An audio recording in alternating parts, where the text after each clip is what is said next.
ನಮ್ಮ ಚಿಂತಾಮಣಿ ನ್ಯೂಸ್ ಕನ್ನಡಕ್ಕೆ ಸ್ವಾಗತ.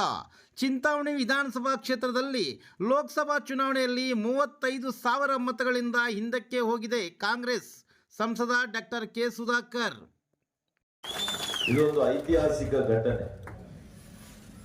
ಇವತ್ತು ನಮ್ಮ ಎರಡೂ ಪಕ್ಷಗಳ ಕಾರ್ಯಕರ್ತರಿಗೆ ಕೇವಲ ಒಂದೇ ವರ್ಷದಲ್ಲಿ ಕಳೆದ ವರ್ಷ ವಿಧಾನಸಭೆಗಳಲ್ಲಿ ಸೋಲಾಗಿರುವಂತದ್ದನ್ನ ಆ ಸೋಲಿಗೆ ಇವತ್ತು ಏನ್ ತೀರ್ಸ್ಕೊಂಡಿದ್ದೀರಿ, ನಿಮ್ಮ ಛಲ ತೀರ್ಸ್ಕೊಂಡಿದ್ದೀರಿ. ಎರಡೂ ಲೋಕಸಭಾ ಸದಸ್ಯರನ್ನ ಗೆಲ್ಸ್ಕೊಟ್ಟಿದ್ದೀರಿ. ಕೋಲಾರದಲ್ಲಿ ಕೂಡ ಗೆಲ್ಸಿದ್ದೀರಿ, ಚಿಕ್ಕಬಳ್ಳಾಪುರದಲ್ಲಿ ಕೂಡ ಗೆಲ್ಸಿದ್ದೀರಿ. ಇದೇ ಚಿಂತಾಮಣಿಯಲ್ಲಿ ಕಾರಣ ಗೊತ್ತಿಲ್ಲ ನನಗೆ ಇನ್ನೂ ಕೂಡ.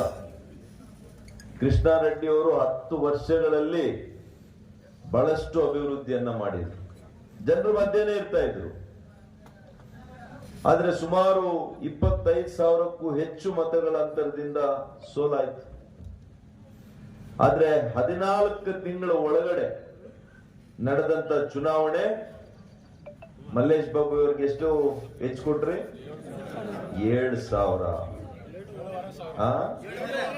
ಸೊ ಅಲ್ಲಿಗೆ 28, ಇದೊಂದು 7 ಎಷ್ಟಾಯ್ತಪ್ಪ? 35,000 ಮತಗಳು ಹಿಂದಕ್ಕೆ ಹೋಗಿದೆ ಕಾಂಗ್ರೆಸ್. ಇದು ಅರ್ಥ ಮಾಡ್ಕೋಬೇಕು.